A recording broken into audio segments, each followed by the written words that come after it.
Bonjour à tous, Laurence de Coq, bonjour. Merci d'être avec nous aujourd'hui dans le cadre de cette conférence sur les pédagogies alternatives peuvent-elles changer l'école? Vous êtes historienne, chercheuse et écrivain. Vous êtes ici pour nous parler de votre livre, notamment École. Vous y abordez des questionnements sur les dangers et les difficultés de l'école à l'heure actuelle.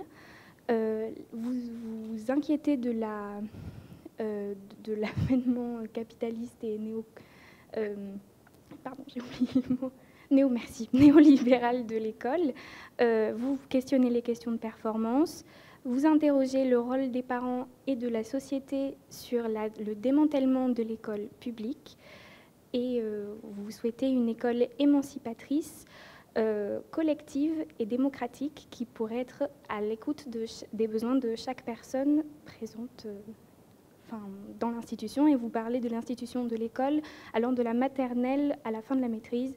Vous parlez d'une école qui fait une éducation large. Merci beaucoup. Merci pour cette présentation. J'essaie juste de me débrouiller avec mes notes. Je ne sais pas où les mettre, parce que je manque de lumière. Bon, écoutez, je suis ravie d'être là, dans cette école, justement, avec vous. Merci pour ce résumé du petit livre que vous avez, je crois, un petit peu arpenté, comme on dit. Et puis merci surtout aux dessinateurs, dessinatrices de ce dessin. C'est très, très émouvant, en fait, pour quelqu'un qui écrit, d'avoir tout à coup une espèce de transfiguration par, justement, le dessin. Voilà. Donc, vraiment, vous avez toute ma gratitude et je vais me dépêcher de le récupérer, ce dessin, si vous l'acceptez. Je ne vais pas résumer le livre parce que le livre, vous en avez discuté un petit peu. Le livre, on va considérer que c'était une petite introduction à ce que je vais vous dire. Je vais vous parler en effet plutôt de pédagogie. Ah non, hein, pas qu'ils disparaissent. Voilà. Donc je vais vous parler un peu de pédagogie. Effectivement, avec votre enseignante, on est parti sur ce titre. Est-ce que les pédagogies alternatives peuvent transformer l'école, peuvent même, on pourrait dire, sauver l'école? Pourquoi est-ce que j'ai proposé ce titre-là? Parce que j'imagine que ici, ça vous est arrivé, vous avez tous ou toutes eu un petit frère, une petite sœur, une tante, un oncle, vos parents, vous-même peut-être, qui ont dit non, mais moi, je ne peux pas laisser mon enfant dans une école traditionnelle. J'ai la chance, j'ai une école Montessori qui vient d'ouvrir à côté de chez moi, donc je vais les mettre à l'école Montessori. À l'école Montessori, ils s'occupent beaucoup mieux des enfants. Ils pratiquent des pédagogies qui sont justement différentes. Mon enfant se sent beaucoup mieux dans cette école, etc. Alors, souvent, tout ce qui est dit là est juste. Hein. C'est-à-dire que souvent, quand on retire les enfants d'une école traditionnelle, c'est en effet parce que l'école traditionnelle ne fait pas bien le travail qu'on lui demande. Hein, et l'école traditionnelle, vous l'avez rappelé dans l'introduction, aujourd'hui, en tout cas, pour plein de raisons dont on pourra discuter ensemble, c'est une école qui parfois maltraite.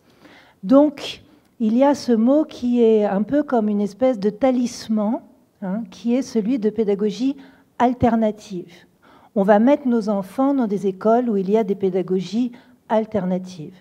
Si vous allez dans une librairie, vous allez voir, il y a toujours un rayon pédagogie. Maintenant, souvent, il est près du rayon bien-être, pleine conscience, yoga. Et vous avez des livres sur les pédagogies alternatives. La pédagogie alternative pour les nuls aussi. Voilà. Ou alors, vous allez sur des sites Internet et puis vous allez tomber sur des écoles qui vous proposent un menu. Waouh, on se dit incroyable, c'est une école qui est basée sur la pédagogie Freinet, Frère, Montessori, De Crolli, tout ça en même temps. Waouh, que se dit celle-là, ça doit être vraiment quelque chose de génialissime, quoi. Et donc, je voulais discuter avec vous un petit peu de ce qu'on mettait derrière ces pédagogies alternatives. D'abord, d'essayer de comprendre ce que ça signifie, ce terme-là, ce qu'il recouvre, ce qu'il invisibilise aussi, parce que c'est un terme un petit peu fourre-tout, et puis quelles sont quand même les différences que l'on peut faire entre toutes ces pédagogies qui sont brandies comme si elles étaient comparables, voire même comme si elles étaient compatibles. Et vous allez voir à la fin de mon intervention que ces pédagogies-là, elles ne sont pas toutes compatibles, et puis que pédagogie alternative, je vous spoil un peu, hein, que pédagogie alternative, en fait, ça ne veut pas dire grand-chose, hein, et donc il faut essayer de mettre des mots un petit peu plus précis derrière ça. Pour commencer, d'abord, qu'est-ce que ça voudrait dire alternative? Alternative à quoi? Vous savez que l'alternative, c'est quand on dit c'est différent de, hein, c'est différent de quelque chose, c'est différent de ce qui se fait majoritairement. Donc ça voudrait dire qu'il y a une pédagogie qui se fait majoritairement, et puis qu'en miroir de cette pédagogie considérée comme inefficace, hein, on a développé des alternatives. De fait, il faut le dire clairement, vous avez été élève, vous êtes aujourd'hui étudiante, étudiant, il y a en effet une pédagogie un petit peu traditionnelle. Ben, pour être très honnête, elle ne s'éloigne pas beaucoup de ce qu'on est en train de faire là. Hein. Voilà. La seule chose, c'est qu'on est dans le sombre. Généralement, c'est un peu plus clair. Généralement aussi, j'ai l'ensemble des étudiants face à moi. Hein, et donc là, vous êtes un peu explosés en deux côtés. C'est le côté alternatif de la rencontre d'aujourd'hui. Hein. Mais dans le dispositif global, ben, vous voyez bien qu'on est dans un dispositif qui est complètement frontal. Hein. Vous êtes les étudiants, vous écoutez religieusement. Bon, c'est sombre, donc je ne vois pas vos têtes, donc je ne sais pas si c'est si religieux que ça. Mais dans la pédagogie traditionnelle, voilà, les élèves, en tout cas, on présume hein, qu'ils écoutent religieusement. Donc vous êtes les étudiants, moi je suis la savante, hein, je suis celle qui est face à vous, qui parle avec le micro. Je pourrais, d'ailleurs, j'aurais pu être debout sur une estrade quand même, hein, ça aurait été encore plus parlant. Hein. Et puis, je considère, dans ce dispositif-là, en tout cas, on considère que ce que je vous dis arrive à vous de façon non transformée, comme si c'était une perfusion. Hein. C'est ce qu'on appelle une pédagogie transmissive. Voilà. Cette idée que je m'exprime tellement bien et ce que je dis est tellement brillant et vous avez tellement d'intérêt pour que je raconte que, de toute façon, vous prenez tout et à l'arrivée dans votre cerveau, c'est exactement pareil que ce que j'ai énoncé. Ça, c'est une croyance très forte. Et d'ailleurs, je disais, vous m'écoutez religieusement, mais c'est une croyance qui nous vient d'ailleurs de la période au cours de laquelle l'enseignement il était aux mains de l'Église. Hein, ça s'est formalisé au moment, c'était les jésuites pour tout vous dire, je ne vais pas vous faire un cours d'histoire, hein, mais sachez-le, ça s'est formalisé, cette forme-là, justement, hein, ça s'est formalisé au moment où l'enseignement était en très grande majorité aux mains des religieux. Et puis, ça n'a pas énormément changé. Hein. Alors bien sûr, si vous enseignez, là, si vous étiez des quatrièmes, vous ne tiendriez pas comme ça longtemps, et moi non plus. Donc on s'est bien rendu compte que ça avait ses limites. Hein. Mais globalement, dans la philosophie générale, aujourd'hui, l'école en France fonctionne encore beaucoup sur des modalités qui sont des modalités transmissives, hein, qui sont une pédagogie qu'on appelle une pédagogie magistrale. Magistrale parce que c'est comme si je faisais un cours magistral. Alors bien sûr, vous êtes maintenant sorti du circuit du secondaire, vous avez un certain bagage culturel, vous êtes peut-être un peu habitué à écouter des gens, et puis on vous a pas dit c'est un cours, on vous a dit c'est une rencontre, c'est une conférence, donc tout ça c'est pas pareil, donc ça justifie qu'on soit dans ce dispositif-là. Mais voilà, ce dispositif-là correspond grosso modo à ce qu'on appelle une pédagogie traditionnelle, qui est celle qui est encore aujourd'hui dans l'institution scolaire la plus pratiquée. Cette pédagogie-là, elle repose donc, je vous l'ai dit, sur l'idée que le savoir, il agit un peu comme une perfusion. Or, je ne sais pas si un jour vous enseignerez, peut-être, je vous le souhaite, parce que c'est vachement bien comme expérience, hein. Mais tout enseignant honnête vous dira qu'entre ce qu'il a dit et ce qui se retrouve après sur des copies, par exemple, il s'est passé un certain nombre de choses assez mystérieuses qui ont considérablement transformé les propos du prof. C'est donc que le savoir, il voyage. Le savoir, il voyage, il se transforme, il n'est pas exactement le même entre le moment où je l'énonce et le moment où vous vous l'appropriez. Donc déjà, premier constat, il ne peut pas y avoir de transmission, au sens de la perfusion, des savoirs. D'accord ?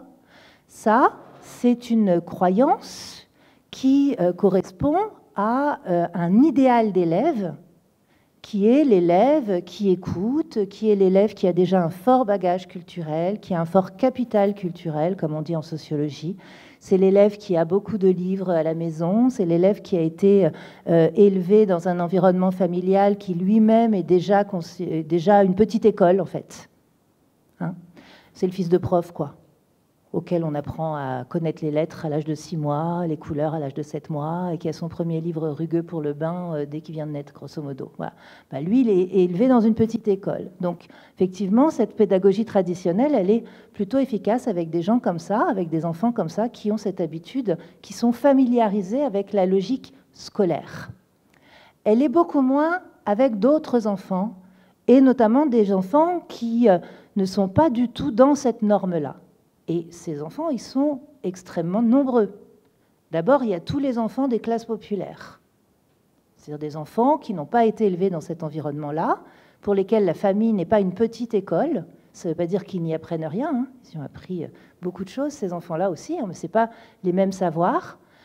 Des enfants qui sont différents aussi pour d'autres raisons, parce qu'ils viennent d'ailleurs, parce qu'ils ne parlent pas la même langue, parce qu'ils ont une couleur de peau différente, parce qu'ils se sont construits différemment. Bref, des enfants qui ne sont pas ceux de l'élite culturelle.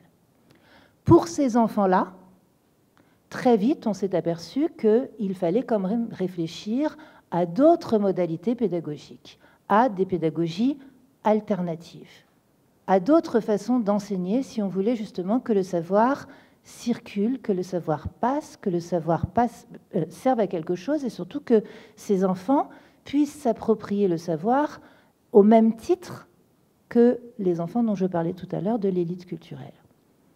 Ça, c'est une question que se sont posées des pédagogues très tôt. Ça va jusque-là? Donc, c'est une question que se sont posées les pédagogues très tôt. Je ne vais pas vous faire une histoire de la pédagogie, mais je vais quand même vous donner 2-3 petits jalons, puisque je suis en effet historienne de formation. Un des pédagogues, si un jour vous avez 5 minutes, vous tapez sur votre moteur de recherche Pestalozzi. C'est un des... Alors Pestalozzi, P-E-S-T-A-L-O-2-Z-I, pardon, je n'ai pas fait de PowerPoint. Dernière fois que je suis intervenue aux Beaux-Arts, ça n'a pas marché, donc là je me suis dit je ne vais pas en faire comme ça. Il n'y a pas de risque que ça tombe en panne. Donc Pestalozzi, c'est un pédagogue suisse de la fin du XVIIIe siècle qui a imaginé une sorte d'école. Chez lui, on a un moment où l'école n'est pas du tout institutionnalisée, donc il y avait beaucoup comme ça d'expériences pédagogiques, un petit peu spontanées. Et donc il réunit autour de lui un certain nombre d'enfants, tous pauvres. La pédagogie est née avec la question de la justice sociale, c'est-à-dire s'occuper des enfants dans la rue, des enfants de la rue, des enfants auxquels on ne peut pas payer un précepteur et des enfants qui ne sont pas forcément accueillis par l'Église pour être éduqués. Donc Pestalozzi réunit les enfants, ils sont tous pauvres, et il imagine une forme d'école un peu, comment dire, totale. Hein, c'est-à-dire à la fois il y a de la transmission de savoir un peu traditionnel, on apprend à lire, on apprend à compter, on apprend à écrire, mais il y a aussi une école comme unité de production. C'est-à-dire, on y élève des animaux, on cultive des fruits, des légumes, de quoi manger, et puis on vend le produit de la production pour pouvoir faire vivre l'école. Vous voyez, on est loin de l'idée de l'école publique. Hein. Et Pestalozzi a listé un certain nombre de textes où justement il décrit un petit peu ce qu'il fait, et il décrit pourquoi, pour lui, être pédagogue, c'est avoir la justice sociale chevillée au corps. Hein. C'est comme ça, c'est moi qui le reprends, c'est pas sa formule à lui, mais c'est comme ça qu'on pourrait dire les choses. Donc ça, c'est quelque chose que vous mettez bien quelque part dans votre tête, hein, cette idée de justice sociale. Il n'y a pas de pédagogie sans justice sociale. Ou sinon, c'est des techniques. Mais ce n'est pas de la pédagogie au sens propre, hein, c'est-à-dire quelque chose qui va avoir une visée beaucoup plus importante sur laquelle on va revenir tout à l'heure. Donc Pestalozzi, on le considère un petit peu comme une de nos figures tutélaires. Après, sous la Révolution française, il y a eu d'autres personnes qui se sont intéressées à la pédagogie, mais le moment où véritablement on va pouvoir formaliser une vraie contre-proposition pédagogique, c'est après la Première Guerre mondiale, dans les années 1920. Dans les années 1920, vous savez, la Première Guerre mondiale en Europe, ça a été une vraie boucherie, hein, et notamment, il y a beaucoup de jeunes qui sont morts au front. Et puis, ça a été l'occasion de se dire, est-ce qu'au fond l'école, et ça a été valable dans tous les pays européens, hein, est-ce qu'au fond l'école, elle n'a pas un petit peu quand même contribué à cette culture de guerre? Est-ce qu'elle n'a pas contribué un peu, l'école, à faire rentrer dans la tête l'esprit patriotique, nationaliste, revanchard, et donc à faire que des jeunes et des moins jeunes, d'ailleurs, sont partis au front, et puis sont partis, pour une grande partie d'entre eux, se faire massacrer. Donc on a commencé à porter un discours un peu critique, justement, sur cette école, sur ce qui était enseigné, sur la façon dont c'était enseigné. Et tout un tas de gens un peu férus de pédagogie se sont retrouvés dans le cadre d'une organisation internationale qui s'appelait la Ligue internationale d'éducation nouvelle. Éducation nouvelle. Qu'est-ce que c'est cette éducation nouvelle? C'est là qu'on va trouver Maria Montessori, dont je parlais tout à l'heure, Montessori. C'est là qu'on va trouver quelqu'un qui s'appelait Ovide de Crowley. Je ne sais pas si vous en avez entendu parler, il est moins connu que Maria Montessori. Ovide de Crowley, D-E-C-R-O-L-Y. C'est là qu'on va retrouver quelqu'un, alors le nom va peut-être vous dire quelque chose, comme Paul Langevin, Henri Vallon, et puis mon chouchou à moi qui est Célestin Freinet. Et sa femme aussi, Élise, parce qu'on parle souvent de Célestin, puis on oublie souvent Élise, je vous en reparlerai de tout à l'heure. Donc on retrouve des gens comme ça. On va voir que c'est des gens qui sont extrêmement différents. Mais ils se retrouvent au sein de cette Ligue internationale d'éducation nouvelle avec cette idée de « faut changer l'école, faut changer les manières d'enseigner, ça n'est plus possible de faire cette pédagogie frontale traditionnelle qui ne laisse pas la place tout simplement aux questions d'enfants et puis qui s'adresse surtout aux élites ». Alors, juste pour en présenter quelques-uns, pour que vous commenciez à faire un petit peu la différence entre tous ces pédagogues. Non, d'abord, avant de les présenter, avant de les individualiser, qu'est-ce qui les réunit, ces pédagogues-là? Qu'est-ce qui les réunit? Qu'est-ce que c'est, au fond, le noyau commun de cette éducation nouvelle? C'est ce qu'on appelle les pédagogies actives. Donc, encore une fois, c'est exactement l'inverse de ce qu'on fait là. C'est-à-dire le fait de faire participer les enfants à la construction de leur savoir. Ça, c'est une donnée de base qui provient d'ailleurs des recherches psychologiques. À l'époque, il y avait beaucoup de psychologie de l'enfant, c'est une espèce de siècle, on est passionné par la psychologie de l'enfant, on découvre que l'enfant, il sait des choses, c'est pas juste un vase vide, une tête vide à remplir, hein. On découvre qu'il y a un univers d'enfants. Ça passionne les psychologues, et donc on découvre aussi que pour qu'un enfant apprenne, retienne, s'approprie des savoirs, eh bien, il faut qu'il participe à les construire. Alors, ça veut dire quoi, participer à les construire? Ça veut dire que, par exemple, l'enfant, il se pose une question préalable. Et l'enseignant, il va être là pour accompagner la quête de réponse à la question. Vous voyez la différence entre l'enfant se pose une question et l'enseignant va accompagner la quête de réponse à la question.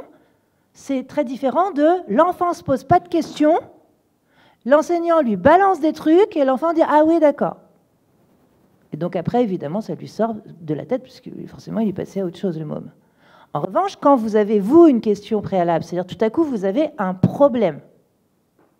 Vous avez un problème. Ce problème, c'est par exemple, pourquoi les gens sont partis aussi nombreux à la guerre. C'est un problème, ça. C'est un problème d'historien, mais c'est un problème. C'est une question que vous posez. OK ? Et la pédagogie active, c'est celle qui va dire, l'enseignant, il prend en considération le problème de ses élèves et il va les guider. C'est pour ça qu'on dit souvent qu'il est un guide plutôt qu'un maître.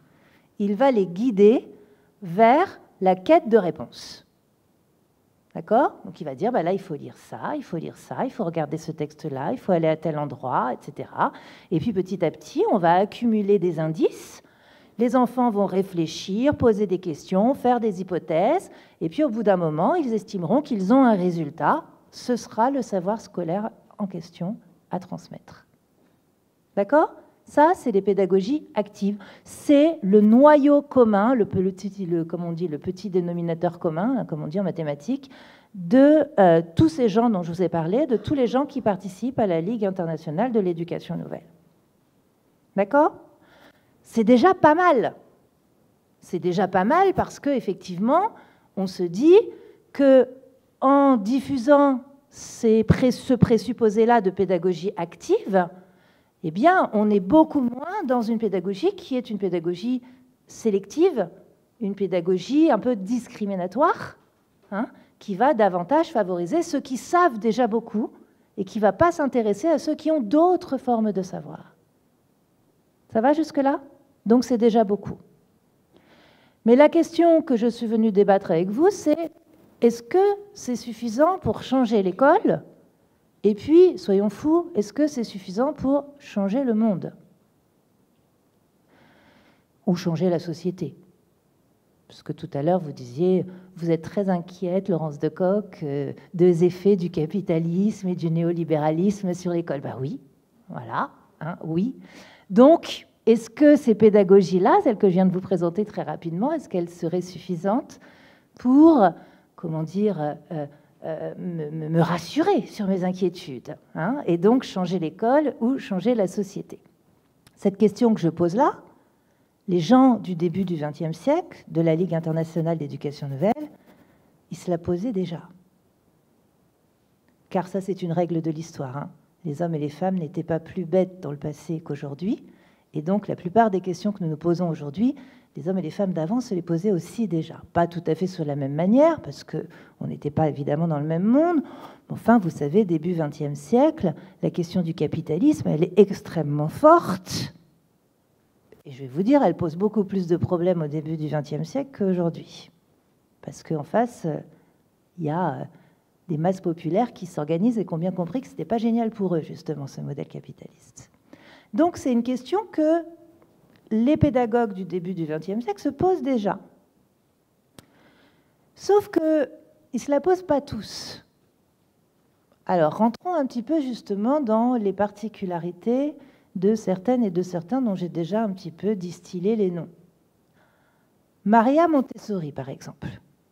Je ne sais pas si vous avez remarqué qu'il y a un vrai engouement autour de Montessori aujourd'hui.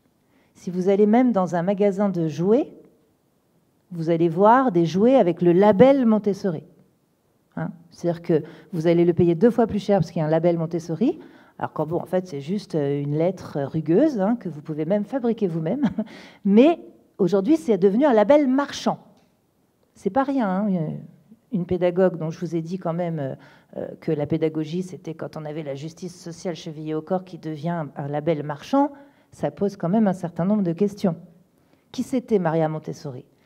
C'était une femme, médecin, première femme médecin italienne, d'abord psychologue de formation, et puis elle va devenir médecin. Il y a eu un film d'ailleurs sur elle, hein, que je n'ai pas vu, moi je ne sais pas si vous êtes allé le voir, mais il y a eu un film récemment qui est sorti sur elle, et qui va s'occuper des enfants que l'on appelait à l'époque les enfants attardés. Le mot est atroce, hein. Vous imaginez, hein, ces enfants qui sont... On a mis du temps à l'abandonner, ce mot, hein, le mot attardé. Donc elle va s'occuper des enfants attardés, c'est-à-dire des enfants qui avaient des très très importantes difficultés d'apprentissage.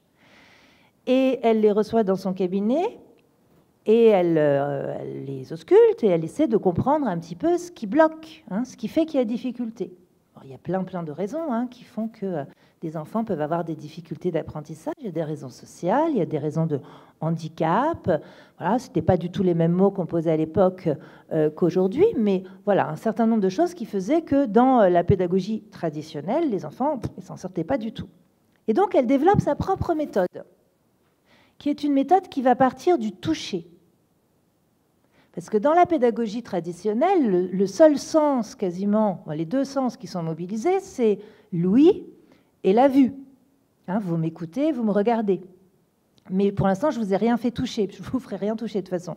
Mais Montessori, elle va se dire peut-être que mobiliser le toucher, ça peut stimuler les apprentissages chez des enfants qui ont des difficultés d'apprentissage. Et donc, c'est là qu'elle va développer tout son système d'objets. Je ne sais pas si vous avez déjà vu ça. D'abord, des meubles à hauteur d'enfant. Donc, les meubles qui sont les toutes petites chaises, etc. Et puis ensuite, un certain nombre d'objets, des lettres rugueuses pour apprendre à lire, des bouliers pour apprendre les mathématiques, etc. Génial. Aucun problème, c'est génial. C'est une pédagogie qui est vraiment au plus près des enfants individus. Et le mot-clé là-dedans, c'est individu. Mais ce n'est pas une pédagogie qui est pensée, qui est conçue pour un collectif. C'est une pédagogie qui est pensée pour être au plus près de l'accompagnement individuel des enfants.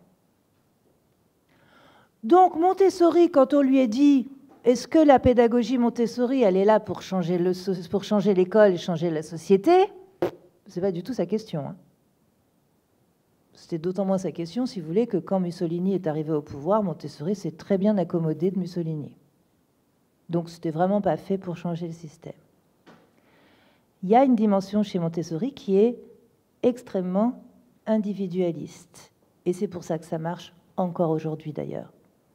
Parce que ça correspond complètement au modèle de société, au modèle d'école que justement le néolibéralisme est en train de fabriquer. Ça va ? Maintenant, je prends un autre pôle qui est, je vous disais tout à l'heure, mes deux chouchous, Élise et Célestin Freinet. Alors eux, c'est qui ? Je vous ai dit, Montessori, c'est une grande médecin italienne. Élise et Célestin Freinet, c'est deux instituts du sud de la France. On dirait aujourd'hui des petits instituts. C'était l'époque où on était souvent instituts en couple. Et on se faisait muter dans une école, et la femme, elle avait la classe de filles, et puis l'homme, il avait la classe de garçons. On est dans les années 20, 1920. Sauf que ce n'est pas que des petits instituts. Ce sont aussi des militants communistes très, très convaincus. Des militants communistes très convaincus. Elle et lui, hein, pas simplement lui, hein, elle aussi était une grande militante. Hein. Sa fille raconte qu'elle a même pleuré le jour de la mort de Lénine, pour vous dire, pour pleurer quand même le jour de la mort de Lénine. Et donc ils sont militants communistes, un peu anarchistes aussi, ils font leur tambouille, comme on fait souvent quand on est dans le monde militant. Et donc pour eux, enseigner et faire de la pédagogie, ce n'est pas juste une affaire d'accompagnement individuel d'enfants qui ont des difficultés. C'est une révolution. C'est préparer la révolution du prolétariat contre le modèle capitaliste. Il le dit comme ça, hein, Célestin Freinet, hein, tranquillou. Hein. À l'époque, on pouvait utiliser ces mots-là, ce n'était pas un problème. Enfin, si, ça a été un problème pour lui, hein, parce que c'est mal passé pour lui. Il avait une revue qui s'appelait L'éducateur prolétarien, donc déjà, ça vous pose le décor. Hein, L'éducateur prolétarien. Et puis, lui, il était vraiment persuadé que la pédagogie qu'il allait développer, et Élise aussi, c'était une pédagogie qui allait vraiment contribuer à changer le monde et à faire en sorte qu'il y ait cette révolution prolétarienne que tout le monde attend, enfin pas tout le monde, mais qu'un certain nombre attend avec impatience, pour pouvoir renverser l'ordre des choses. Alors, qu'est-ce que c'est concrètement la pédagogie d'Élise et Célestin Freinet? Vous vous souvenez de ce que je vous ai dit sur Montessori, hein? Les objets, l'accompagnement individuel, les enfants dits attardés, etc. Bon, alors là, on part au sud de la France, dans les Alpes de Haute-Provence, un petit bled qui s'appelle Bar-sur-Loup d'abord, c'est là qu'il commence, puis après il va être à Saint-Paul-de-Vence. Vous connaissez Saint-Paul-de-Vence, qui est devenu un grand fief artistique et bourgeois, mais qui était un village assez populaire à l'époque. Hein. Et donc eux, dans les classes, Élise et Célestin, ils ont des enfants qui sont des enfants, pour beaucoup, issus de la pauvreté rurale, des petits paysans, quoi. Ils ont des enfants de tous les âges.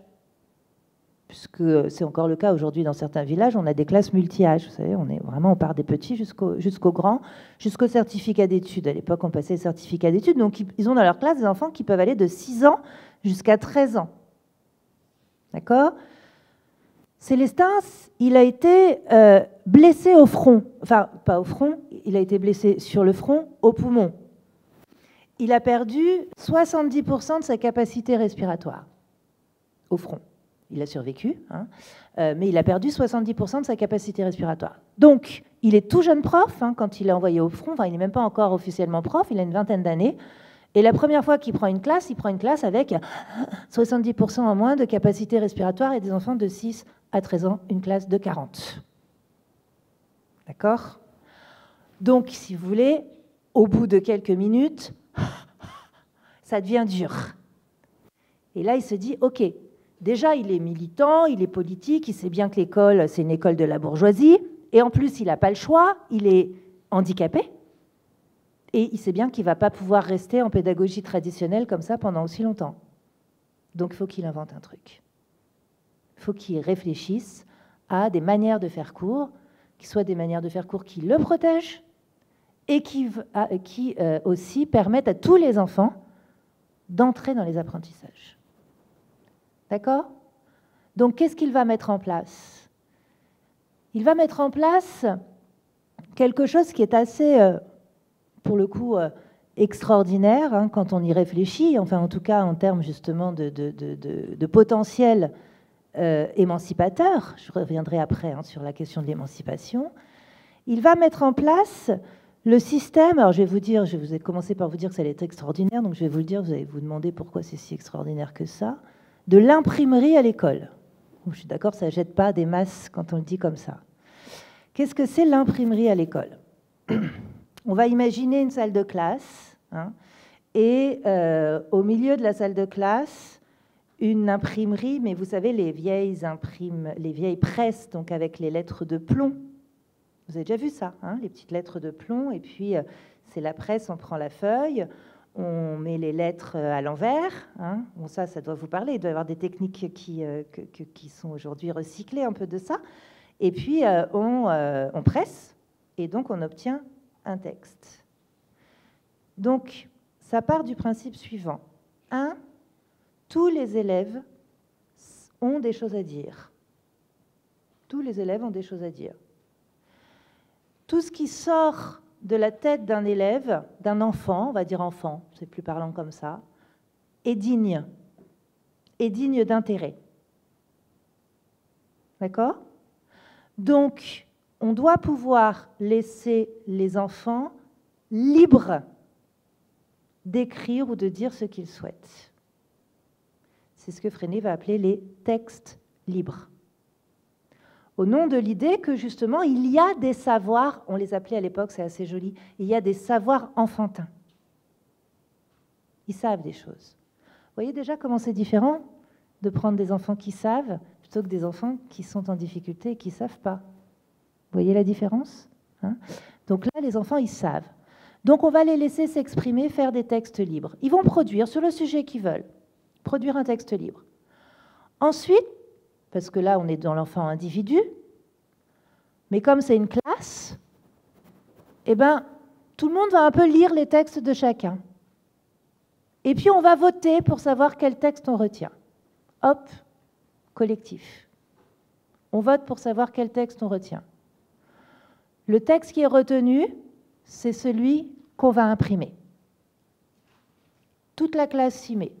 Il y a ceux qui sont chargés d'aller chercher l'encre, il y a ceux qui sont chargés de mettre les lettres dans l'ordre, il y a ceux qui sont chargés de faire la presse, il y a ceux qui s'occupent de faire sécher, il y a ceux qui mettent les pages ensemble. Au bout d'un moment, on a un petit texte, 2 petits textes, 3 petits textes. Et ce texte-là, c'est plus seulement le texte d'un seul enfant, c'est le texte de la classe.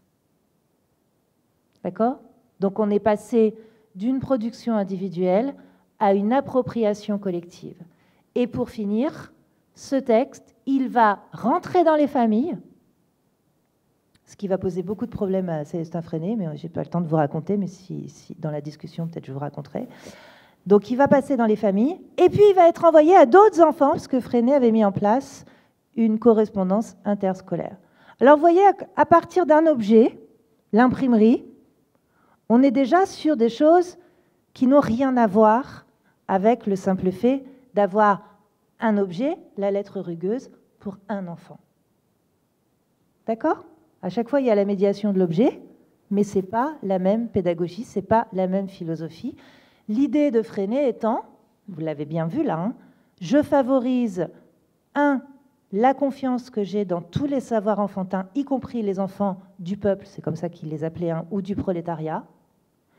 2, je mets en place des dispositifs qui sont destinés à devenir collectifs. 3, la parole est libre. 4, le texte est diffusé et chacun peut en faire ce qu'il en veut. D'accord? Alors évidemment, ce n'est pas suffisant pour changer le monde, ils n'étaient pas complètement naïfs, ces gens-là. Mais quand même, on voyait que ça ne dessinait pas la même école. Hein, ça ne dessinait pas la même école que celle que je vous ai décrite, évidemment l'école traditionnelle et encore moins bien sûr l'école ou en tout cas les ateliers mis en place par Maria Montessori. Élise, elle, avait la même philosophie, Élise, la femme de Célestin, avait la même philosophie mais avec le dessin. En fait, Élise Freinet est l'une des inventrices de l'art enfantin, ce qu'on appelait l'art enfantin. Alors, si ça vous intéresse, vous allez pouvoir trouver plein de références là-dessus. C'est hyper intéressant. C'est la même idée que les textes libres, c'est-à-dire que quand un enfant dessine, eh bien, il a quelque chose à dire. Et ce quelque chose, ce dessin d'enfant, ces dessins d'enfant, ils sont signifiants pour eux-mêmes. Voilà, ils sont aussi un langage, ils sont aussi la traduction dessinée d'un langage d'enfant.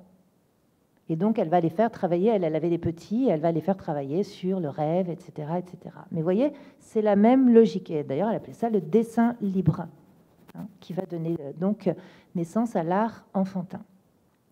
Donc, eux, Élise et Célestin, ils sont vraiment déjà dans une optique de la pédagogie. Ça ne sert pas seulement à aider les enfants en difficulté et à accompagner individuellement les enfants, ça sert à changer la société.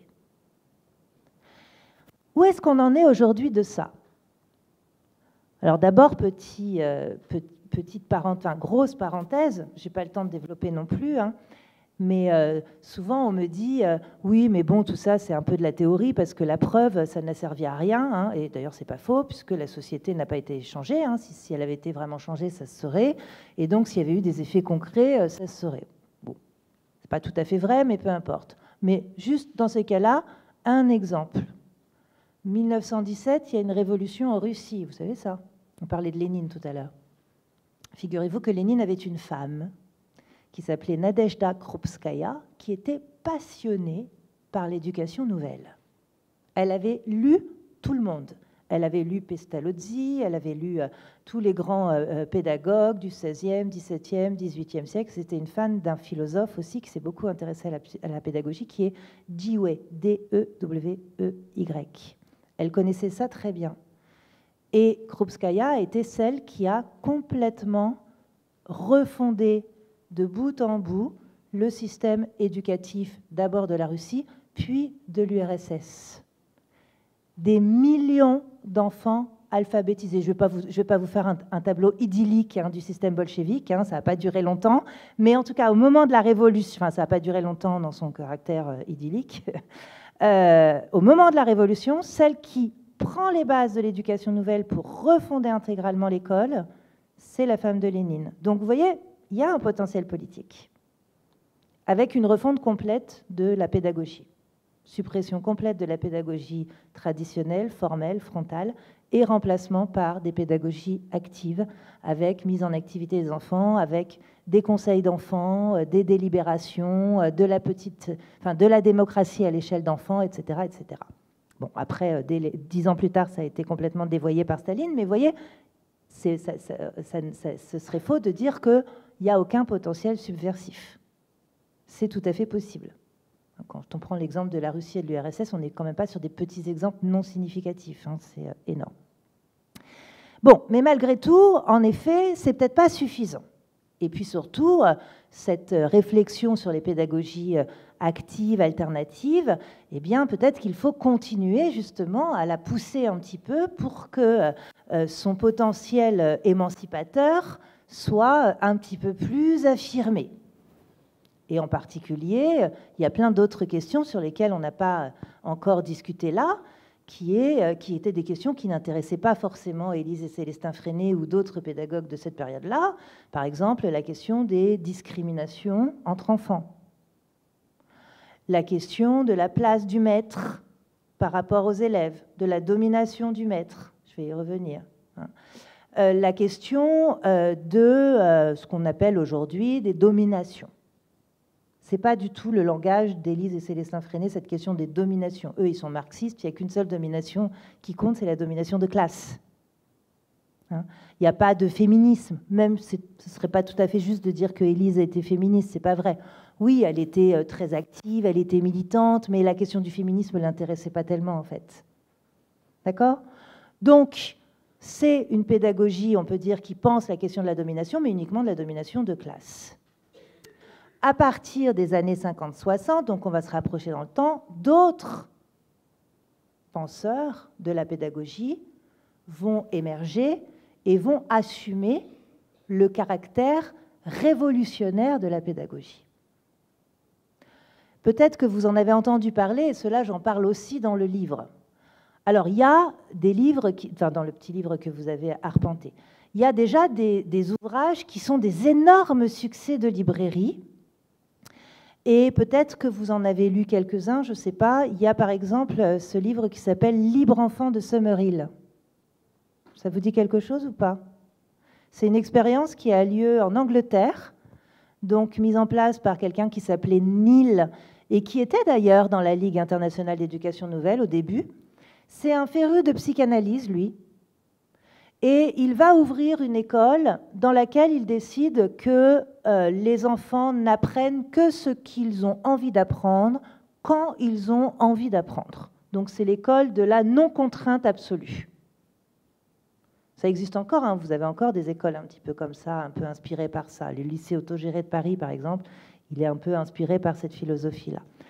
Donc c'est l'école de Summerhill, et c'est une expérience où vous avez des enfants qui sont en autogestion. C'est une expérience autogestionnaire, avec une vraie horizontalité entre le monde enseignant et les enfants, et avec toutes les décisions qui sont prises absolument collectivement, y compris les décisions de punition ou ce genre de choses.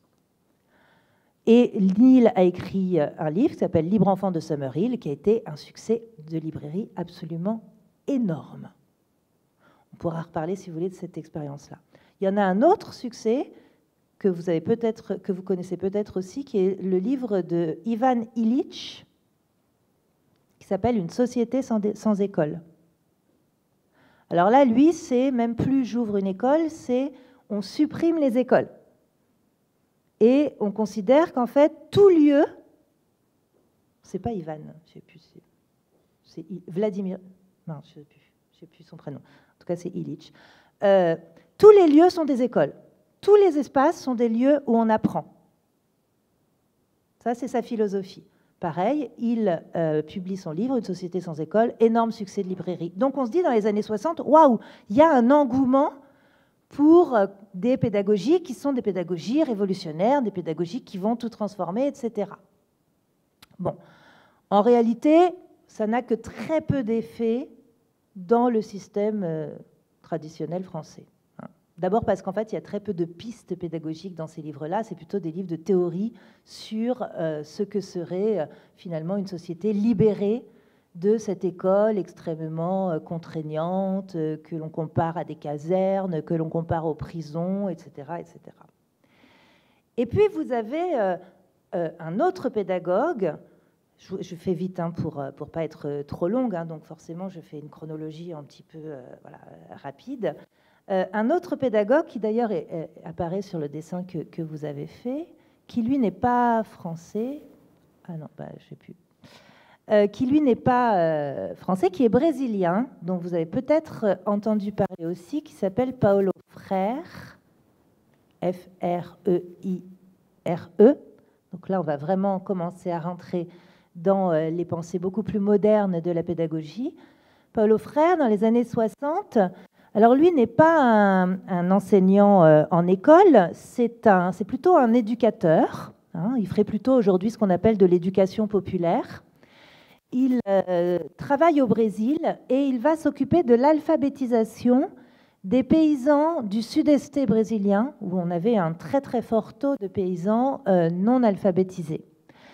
Et il va donc prendre en charge l'alphabétisation de ces paysans et en profiter pour réfléchir un petit peu à ce que pourrait être une pédagogie avec des gens, en l'occurrence là ce sont des adultes, hein, issus vraiment des classes populaires très très basses, le paysan illettré.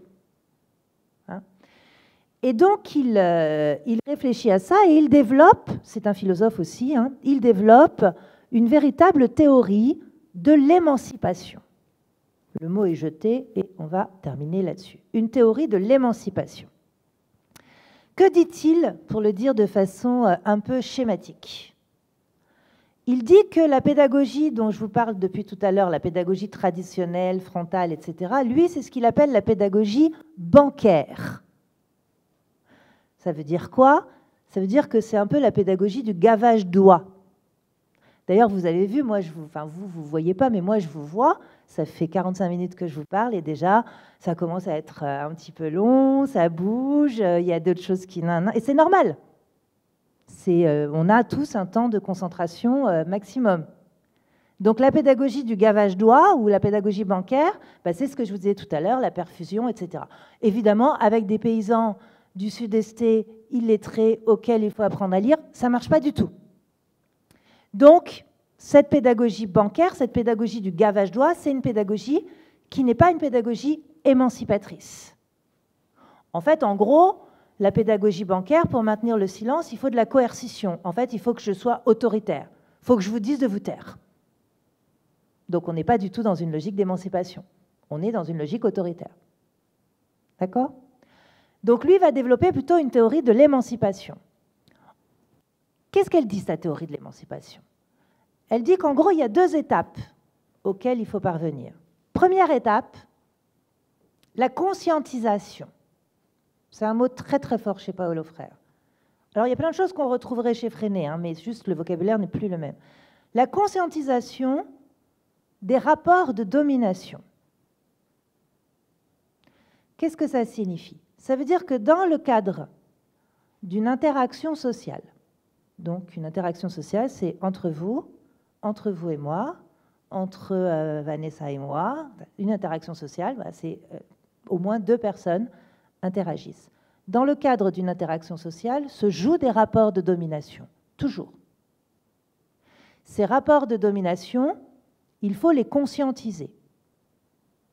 Conscientiser, on pourrait dire en prendre conscience, mais c'est un mot qui est plus fort que en prendre conscience. Ça veut dire finalement poser des mots sur le fait que soit je suis en situation de dominer,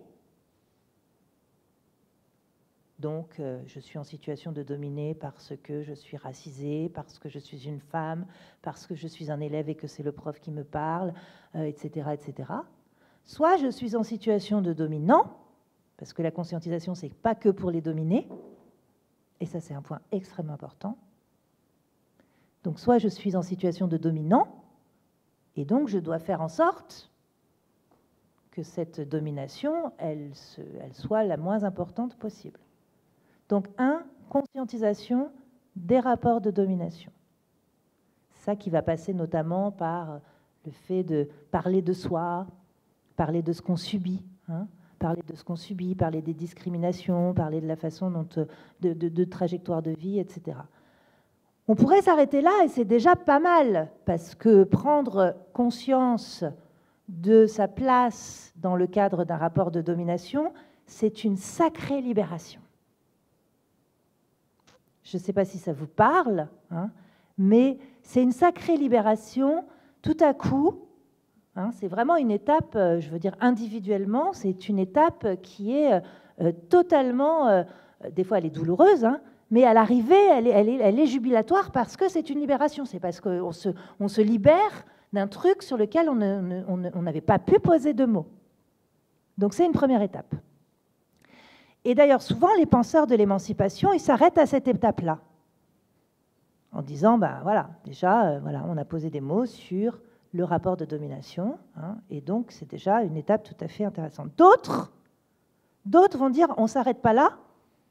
En fait, il faut que le dominé, alors Frère, il appelle ça l'opprimé, hein. Il faut que le dominé cesse d'être dominé. Ok, jusque-là, pas de problème. Et comment peut-on faire en sorte qu'il cesse d'être dominé? Ben, il faut qu'il devienne dominant.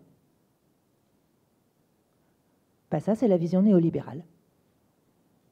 Voilà. C'est-à-dire qu'il faut que l'ouvrier puisse devenir un patron. il faut que la femme puisse devenir chef d'entreprise. Vous voyez? Donc, conscientisation des rapports de domination et inversion des rapports de domination. Mais ça, ce n'est pas ce que dit Frère. Parce que Frère n'était pas un néolibéral. Donc, il ne dit pas conscientisation, inversion des rapports de domination. Il dit conscientisation, abolition des rapports de domination. Évidemment, c'est philosophique, hein, ça. Hein. C'est-à-dire que je ne cherche pas à faire entrer l'opprimé dans le camp de l'oppresseur ou le dominé dans le camp du dominant. Hein? Quand on dit « Allez, donne tout ce que tu peux, dépasse-toi. Hein? Allez, dépasse-toi, donne tout ce que tu peux. Hein? » C'est là, il y a des expressions, vous allez voir, vous penserez à moi maintenant, des expressions horribles. C'est la libre entreprise de soi. Vous savez, maintenant, on fait intervenir des entreprises, des fois dans les écoles, pour présenter le monde du travail, comme ils disent. Hein. Et donc, on a des projets qui s'appellent les petits entrepreneurs. Et surtout en éducation populaire, parce qu'il faut leur montrer à ces enfants qu'eux aussi peuvent devenir entrepreneurs. Vous voyez, là, on est dans une logique néolibérale. Ça va, vous me suivez? Et la logique émancipatrice, non. La logique émancipatrice, elle dit, notre cap, c'est un cap, hein. D'ailleurs c'est le terme qui était repris dans le dessin, notre cap, c'est l'abolition des rapports de domination. C'est ça l'égalité. L'égalité, c'est l'abolition des rapports de domination. Ce n'est pas le désir de passer dans le camp des dominants. Ça, c'est véritablement un apport théorique de Paulo Freire. Cet apport théorique, il a nourri une autre pédagogue dont je pense vous avez entendu parler. J'en parle pas dans le livre parce que je la connaissais pas bien à l'époque. C'est Bell Hooks. Aujourd'hui, il y a un grand succès hein, de Bell Hooks. Donc Bell Hooks, B-E-2-L, tout minuscule, H-2-O-K-S. Je dis bien tout minuscule parce que c'est un pseudonyme et qu'elle a voulu que ce soit écrit en minuscule. Et maintenant, vous pouvez décoder pourquoi avec tout ce que je vous ai dit. Hein. Justement, il n'y a pas de majuscule. Voilà. Donc, Bell Hooks, qui, elle, va théoriser ça donc, aux États-Unis, en croisant les oppressions de classe, de race parce que c'est une femme noire, de genre parce que c'est une femme. Et qui va réfléchir, alors elle appelle ça justement, entre autres choses, hein, la pédagogie de la libération, qui va réfléchir justement à cette émancipation par le biais d'un travail sur les 3 types d'oppression qu'elle va croiser. Alors on peut appeler ça l'intersectionnalité, mais on n'est pas obligé d'utiliser des gros mots, mais en tout cas elle va les croiser, ces 3 types de domination. On pourrait en ajouter d'autres, on pourrait ajouter l'âge, on pourrait ajouter la situation de handicap, hein. Il y a plein d'autres formes de domination qu'on pourrait croiser avec le sexe, la race, la classe. La classe au sens de la classe sociale, évidemment. Bell Hooks, c'est quelqu'un qui nourrit aussi ce que l'on appelle, alors Paulo Freire, Bell Hooks et d'autres, on appelle ça aujourd'hui des pédagogies critiques. C'est-à-dire des pédagogies qui vont vraiment avoir comme visée, vous levez la main? Pardon, oui?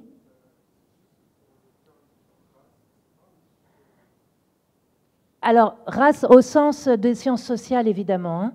Race à l'anglo-saxonne, si vous voulez, mais on pourrait aussi en parler en français, mais c'est comme construction sociale d'une domination liée à la couleur de peau.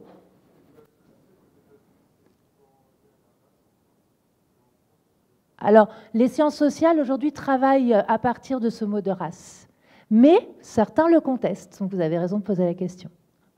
Mais les sciences sociales, aujourd'hui, dans le monde universitaire en France, ont importé véritablement cette question de la race, pas du tout au sens biologique, hein, mais pour penser le racisme, en fait, c'est-à-dire la construction d'une discrimination dans le cadre d'une interaction sociale liée à la couleur de la peau. Donc, le fait d'assigner quelqu'un à sa couleur de peau. Donc là, merci d'avoir précisé, parce que j'étais un petit peu rapide, j'ai considéré que vous aviez vu ça déjà, mais en tout cas, voilà. Donc, nous, on utilise race, évidemment, dans sa terminologie de sciences sociales, pas du tout dans sa terminologie de race biologique. Donc, Paulo Freire, Bell Hooks et d'autres sont des penseurs et des penseuses de la pédagogie critique. On appelle ça la pédagogie critique.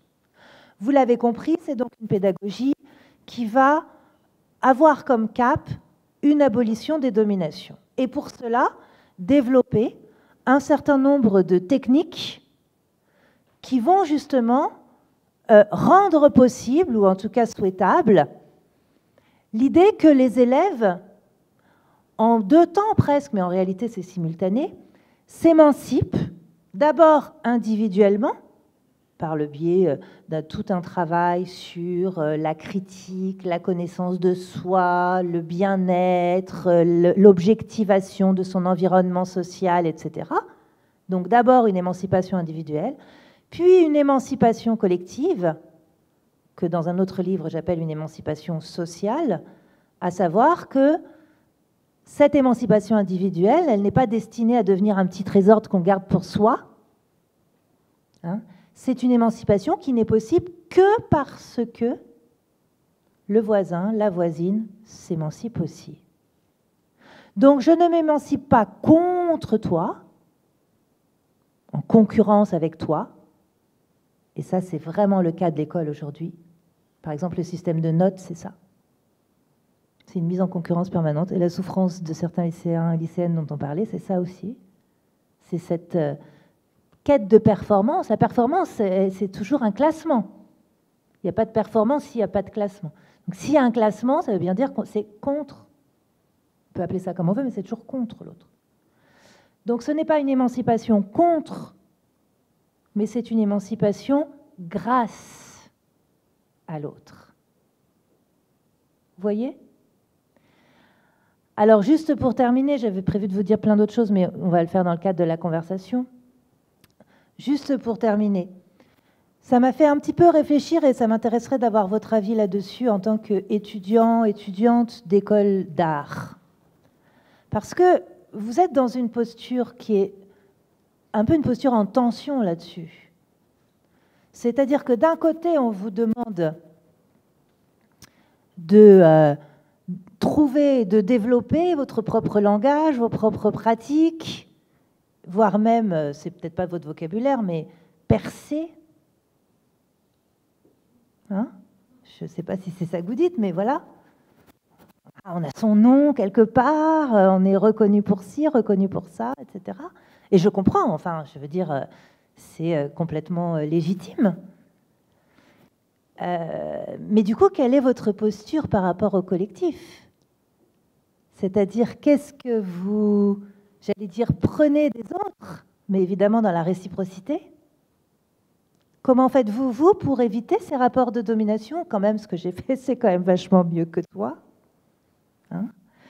Comment vous faites? Comment vous faites pour éviter ces jeux de concurrence? Et puis, comment vous faites, en fait? Enfin, est-ce que vous faites, d'ailleurs, je ne sais pas, là, c'est pas du tout, c'est des questions complètement ouvertes pour vous faire réfléchir plus que pour avoir des réponses. Hein? Mais est-ce qu'il est possible d'être dans une démarche de coopération, c'est-à-dire véritablement une mise à l'horizontalité de vos compétences, sans concurrence, tout en gardant à l'idée qu'il faut percer? Je ne sais pas, c'est un beau laboratoire. En tout cas, ça vaut le coup d'y réfléchir pour vous. Merci beaucoup pour votre attention.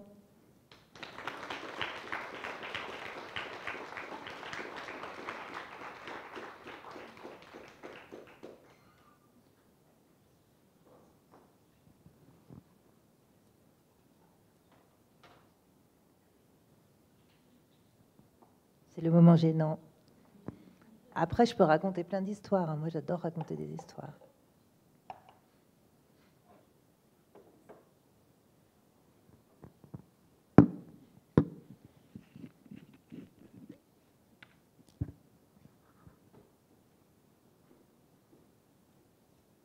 Ah, j'ai des questions au fond. Je ne sais pas si c'est... Non, je sais pas. Allez.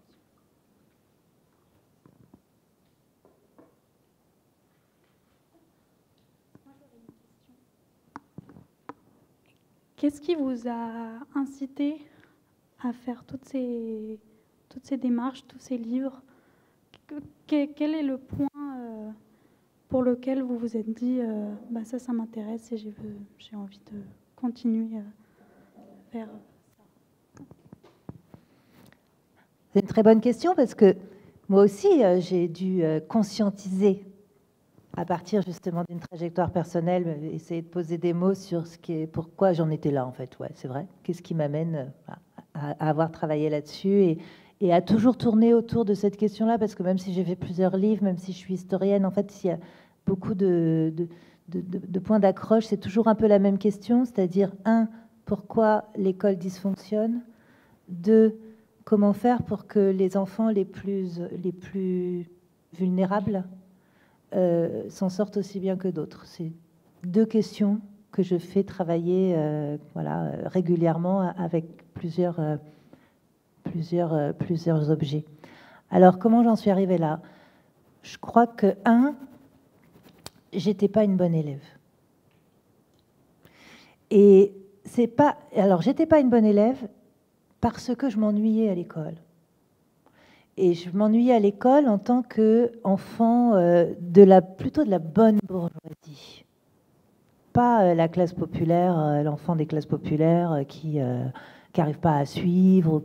Non, moi, je m'ennuyais à l'école en tant que fille de la bonne bourgeoisie provinciale, parents médecins, etc. Et pourtant, je m'en sors.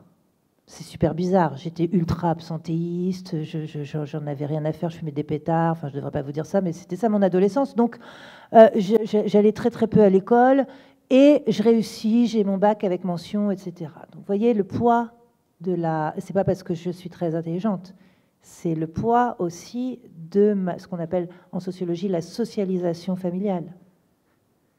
C'est-à-dire que quelqu'un avec un autre profil que le mien, qui faisait les mêmes conneries que moi, n'aurait pas réussi de la même façon. Ça veut dire que l'école, elle était faite pour des gens comme moi. Des gens comme moi qui réussissent même quand ils font rien. Première question. Je ne me suis pas formulée comme ça à 16-17 ans. Mais rétrospectivement, après avoir fait un peu de sociologie, il y a eu ça. Ça, c'est le premier truc. Deuxième truc, quand je décide de devenir enseignante, totalement par hasard, enfin par hasard, vu ce que je vous ai raconté, c'est pas tellement hasard en fait. Mais voilà, je fais pas des études pour être prof, je fais des études d'histoire pour comprendre le monde, changer le monde. Bon, puis à un moment donné, il faut quand même un peu gagner sa vie, donc je décide de passer la grègue. Et là, premier poste, je suis balancée dans le collège le plus difficile de Nanterre, qui est le collège où était le petit Naël qui a été assassiné il y a 2 ans. Vous avez suivi cette histoire, la mort du petit Naël. Alors, je ne l'ai pas eu comme élève, mais c'était ce collège-là, dans ce quartier-là. Donc, collège, je dirais, l'équivalent des quartiers nord que vous connaissez ici, sauf que quand on regarde par la fenêtre, on n'a pas l'océan. Enfin, on n'a pas la mer. On a une autre tour. Voilà. Donc, collège extrêmement difficile, où je me retrouve avec des enfants tous héritiers de l'immigration, des enfants de l'immigration, très très dur, impossible de faire de la pédagogie traditionnelle, frontale, etc. Je peux vous dire que là, ils n'en avaient vraiment rien à faire de ce que je leur... D'ailleurs, la première chose qu'ils me disent en me voyant arriver, ils me disent « Toi, tu ne vas pas rester longtemps. » C'est ça, toi, tu ne vas pas rester longtemps. Bon. Ok, merci pour l'accueil. Et donc, ça se passe les premières semaines pas bien. Je me dis, je vais démissionner. Et puis, je lis 2 livres. Premier livre de quelqu'un qui s'appelle David Lepoutre, qui a écrit un livre qui s'appelle Cœur de banlieue. Ça date maintenant, mais c'est exactement mon histoire. C'est un prof d'éco balancé comme ça dans un collège d'éducation prioritaire qui a fait sa thèse dessus. Et deuxième livre sur l'histoire de Nanterre, parce que Nanterre a une histoire très très importante et notamment un passé colonial très présent. C'est de Nanterre que sont partis les marcheurs de la marche du 17 octobre 61. Vous connaissez cet épisode? Où des militants du FLN ont été jetés dans la Seine par la police. La ville de Nanterre, c'est vraiment une ville post-coloniale. C'est très fort. Et mes élèves et leurs parents, c'était des gens qui avaient cette histoire très forte. Majoritairement, ils étaient algériens, marocains, tunisiens. Donc je lis un livre d'Abdelmalek Sayad qui s'appelle « Nanterre, terre de bidonville ». Et en fait, la démarche que je fais, c'est que je commence à m'interroger sur qui sont ces enfants. C'est ça que je fais. Qui sont ces enfants? Et donc ces enfants, ce sont des enfants des classes populaires, ce sont des enfants héritiers de l'immigration, c'est des enfants qui subissent un certain nombre de discriminations, etc. etc. Et comme j'enseigne l'histoire, je cherche dans les programmes des choses qui me permettent de les... Comment dire, de les légitimer, enfin plutôt à leurs yeux, de légitimer leur présence ici. Pourquoi ils sont là? Pourquoi vous êtes là? Donc on va faire l'histoire de l'immigration. Ah, elle n'est pas dans les programmes, ça tombe mal. Donc on va raconter l'histoire coloniale. Oula, vu comment elle est dans les programmes, ça va être compliqué. Il y a eu des progrès depuis, mais moi, quand je commence à enseigner, évidemment, on ne parle pas du 17 octobre 61, on ne parle pas de tout ça. Donc, en fait ma remarque de jeune, j'étais jeune, hein, j'étais bébé prof, hein, j'étais prof à 23 ans. Ma remarque, c'est, mais ils sont nulle part, en fait. Ils sont nulle part dans les livres d'histoire. Mes élèves et leurs parents sont nulle part. Et ça part de là. Et là, je comprends. Là, je comprends. Et j'y suis restée 16 ans. Voilà, donc il avait tort, celui qui m'a accueilli en disant que je n'allais pas rester longtemps. Et ma thèse a porté là-dessus. Donc enfin, tout est parti vraiment de cette expérience-là. Donc de moi en tant que mauvais élève issu de la bourgeoisie, et puis l'absence de mes élèves dans ce qu'on enseigne, qui est quand même un truc incroyable. C'est-à-dire que normalement, quand on enseigne l'histoire, c'est pour que tout le monde puisse se retrouver dans ce récit. Et tout le monde, avec toutes ces différences, avec toutes ces histoires douloureuses, pas douloureuses, ces colères, ces rages, etc. Et non, et eux n'étaient pas là. C'est assez incroyable. Donc ça a été ma question de bébé prof. Et après, toutes les questions pédagogiques, elles sont parties de là aussi. C'est-à-dire, comment faire pour que ces enfants-là, ils s'en sortent aussi bien que les autres. On est obligé d'être inventif, on est obligé d'expérimenter, de tâtonner, d'aller voir des pédagogues qui ont déjà réfléchi à la question.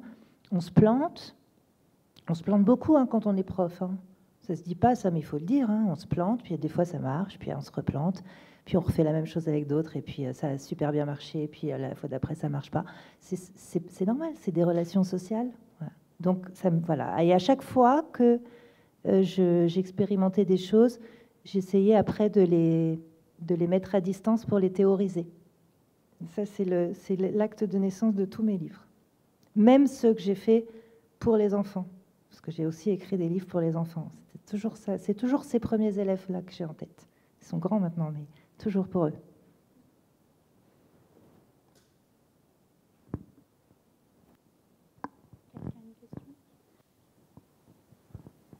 Si vous deviez scolariser un enfant maintenant en 2025 en regard de ce qu'est l'école publique, notamment, comme vous le soulignez dans votre livre, depuis la pandémie, depuis les réformes, comment vous le saturez? Qu'est-ce que vous feriez?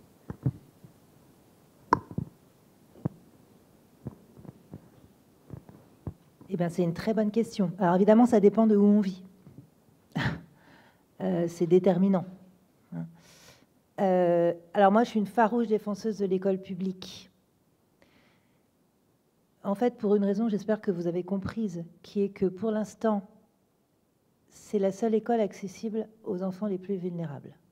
Parce que les autres, payantes, vous voyez bien qu'immédiatement, ça évacue un certain nombre de familles. Les écoles Montessori qui ont tant de succès, il faut que vous sachiez que c'est 1,5 SMIC par mois. Donc voilà, on voit bien quelles sont les catégories sociales que l'on retrouve dans ces écoles dites alternatives. Hein. Donc, malgré tous les dysfonctionnements, et Dieu sait si je les connais et si je les dissèque, malgré tous les dysfonctionnements de l'école publique, je suis une faroucheuse défenseuse du principe de l'école publique. Voilà. Qui est un beau principe à mon sens, parce que, je n'ai pas eu le temps d'en parler là, mais parce que c'est un principe qui repose sur la redistribution. Moi, j'aime cette idée, en fait. J'aime cette idée que je paye pour que des enfants qui ne sont pas les miens puissent avoir accès à une éducation de qualité. J'aime cette idée. Comme je paye pour que des gens malades puissent se soigner. C'est vraiment la même logique du service public. Donc ça, c'est un idéal que je défends, mais tout en étant lucide sur ce que sont ces écoles. Donc, ce que je dis, c'est qu'il faut toujours tenter l'école publique. Mais parfois, l'école publique, elle crée de la souffrance chez des enfants. Et ça, et même maintenant, ça devient vraiment fréquent. Parce que vous voyez bien, c'est un cercle vicieux, en fait, ça se mord la queue. C'est-à-dire que quand vous avez des classes qui n'ont pas de profs, des classes qui explosent, des effectifs impossibles à gérer, on ne peut pas faire de la pédagogie. En tout cas, c'est compliqué quand on est à des classes à 35, 36, 37. Quand vous avez des établissements qui s'écroulent, etc. C'est ça, hein, dans certains établissements. Hein. Et puis quand on a une société qui est de plus en plus violente, vous avez des enfants qui sont en souffrance. Et je le dis dans le livre, quand un enfant souffre, on ne se pose pas la question, on l'exfiltre. Il n'y a même pas à y réfléchir deux fois. L'enfant, il n'a pas à subir les conséquences des dysfonctionnements des institutions. Donc on l'exfiltre si on peut. Exactement comme si jamais vous êtes gravement malade et qu'à proximité, il n'y a qu'une clinique privée, je ne peux pas vous dire non, tu prends ta voiture, tu fais 1h30 de route pour aller dans l'hôpital public, s'il te plaît. Ben non, tu vas dans la clinique privée, c'est normal. Donc, c'est comme ça que je m'en sors pour l'instant, hein, en disant je conseille toujours l'école publique, mais aux premiers signaux de souffrance, je ferai tout pour qu'il y ait la possibilité de l'exfiltrer et de le mettre ailleurs. Voilà. Mais c'est compliqué.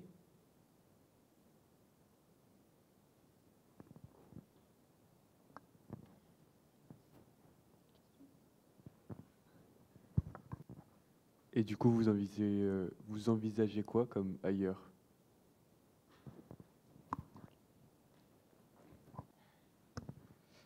Alors, déjà, une structure collective. Pour le coup, je vais être très sévère avec l'enseignement à la maison, par exemple. Je pense qu'une école, c'est un lieu dans lequel il y a du collectif. Pour toutes les raisons que je vous ai données depuis tout à l'heure, hein, donc vous pouvez le comprendre. Il faut qu'il y ait de l'institution, c'est-à-dire voilà, quelque chose qui fasse réfléchir, qui organise le collectif, qui provoque des révoltes, qui organise des choses. Enfin, voilà, il faut qu'il y ait une institution. L'alternative, là, pour l'instant, on n'en a pas d'autre que le privé. Donc, et encore, des fois, ça ne va pas forcément bien dans le privé non plus. Mais l'alternative à l'école publique, c'est l'école privée. Alors, dans un premier temps, on essaie de la choisir sous contrat avec l'État parce que c'est ce qui va permettre de faire en sorte qu'un jour, le gamin puisse revenir dans l'école publique, puisqu'il va faire les mêmes programmes, les mêmes examens, etc. Et puis, si vraiment ça n'est pas possible, des écoles dites alternatives. Mais là, ça me fend vraiment le cœur de proposer ça, parce qu'on ne peut proposer ça qu'à des gens qui ont les moyens d'y aller. C'est ça, pour moi, c'est ça la question. C'est pas tellement ce qui s'y fait, c'est le fait que ce ne soit pas un lieu de brassage social. Voilà.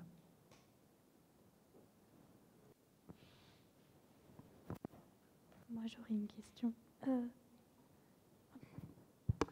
Merci. Moi, je voulais revenir par rapport au système de notation.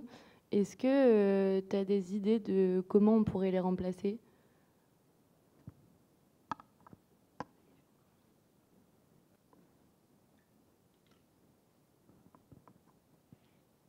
Et pourquoi on les remplacerait ?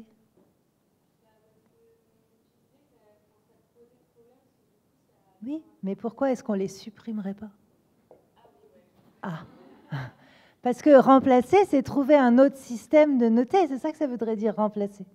Et d'ailleurs, c'est ce qui se fait aujourd'hui dans l'école. Il y a plein d'expérimentations de classement, mais non chiffrés. Donc, par exemple, on va dire des enfants à l'école primaire, mais non, il n'y a pas de notes, il y a des emojis. Donc, il y a le bonhomme qui sourit ou qui fait la gueule. Mais c'est extrêmement violent pour un enfant d'avoir tout à coup, il récupère le bonhomme rouge qui fait la gueule. Ah oui, mais c'est pas une note, donc ça va. Ben non, ça va pas. En fait, c'est un classement. Donc, ma proposition, c'est pas tellement de remplacer les notes par autre chose, c'est de supprimer le classement. Voilà, c'est de supprimer le classement. Mais c'est pas facile, hein. La preuve, dans la formulation de la question, c'est encore là.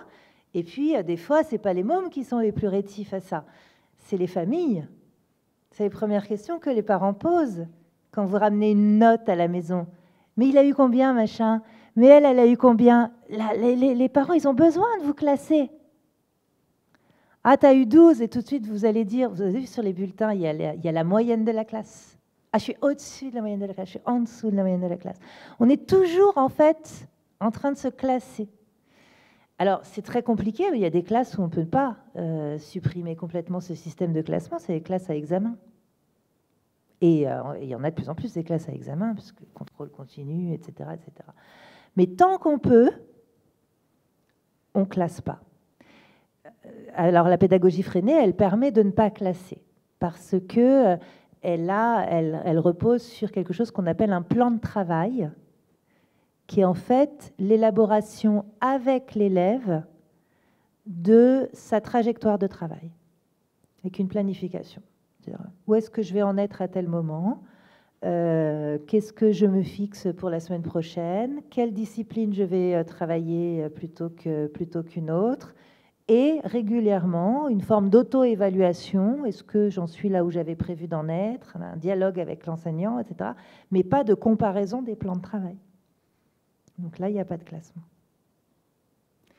Donc oui, moi, c'est mon idéal, mais vous avez bien compris, à chaque fois, je fixe un cap, hein, mais on en est évidemment loin, mais il ne peut pas y avoir d'école débarrassée du néolibéralisme si on continue à classer.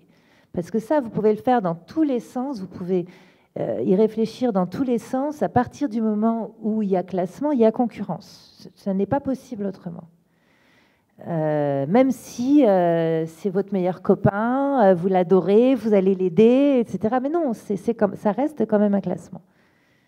C'est ce qui nous tue, le classement. On est dans le néolibéralisme passe son temps à classer tout, les individus, tout est classé. Et donc ça, c'est voilà, la première chose, c'est ça. Et c'est pas une question de chiffres, hein, c'est vraiment une question de projet, quoi.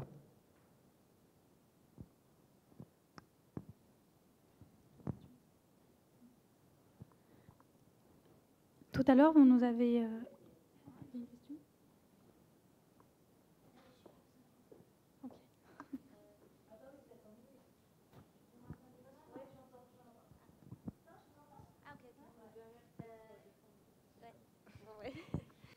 Du coup, je vais vous demander, selon vous, comment on fait pour changer les programmes scolaires? Comment on fait émerger des choses qui ne sont pas dites actuellement dans les programmes scolaires et comment on fait en fait pour les faire changer?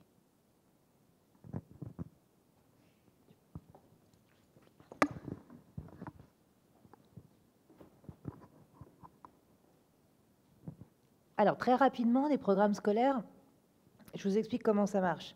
C'est une commission qui s'appelle le Conseil supérieur des programmes, qui est présidée par un individu qui est nommé par le ministre ou la ministre de l'Éducation nationale. Donc, première chose à faire, on change de ministre de l'Éducation nationale. On vote correctement pour que le ministre ou la ministre de l'Éducation nationale corresponde à ce qu'on aimerait comme profil pour pouvoir avoir une action sur les programmes.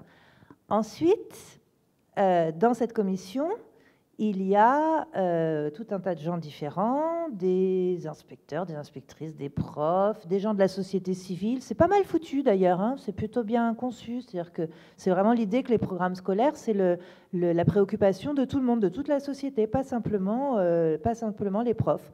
Donc il y a des représentants associatifs, il y a même des parlementaires. Bon, ça, je pense que c'est une mauvaise idée, mais bon, bref. Donc les programmes sont débattus à l'intérieur de la commission. Il y a des arbitrages, hein, et donc il y a des choses qui sont retenues, d'autres qui ne sont pas retenues. La façon d'influencer ça, c'est dans le cadre d'un rapport de force, c'est-à-dire qu'il faut militer pour que ce qu'on défend soit entendu par la Commission et soit retenu. Donc, encore une fois, en l'état actuel des choses, je ne vais pas vous le cacher, dans le cadre du rapport de force, tout ce que je défends est immédiatement mis à la poubelle. Mais si un jour le gouvernement correspond davantage à ce que je défends, alors ce que je vais proposer, ça a été le cas il y a 10 ans, hein, puis après ça a été supprimé, mais ce que je vais proposer a davantage de chances d'être entendu.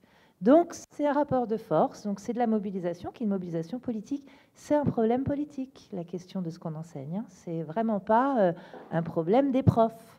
C'est un problème politique, c'est la société qui devrait pouvoir peser dans ces choix-là. Et donc, ça va répondre aux choix politiques qui sont faits par la société.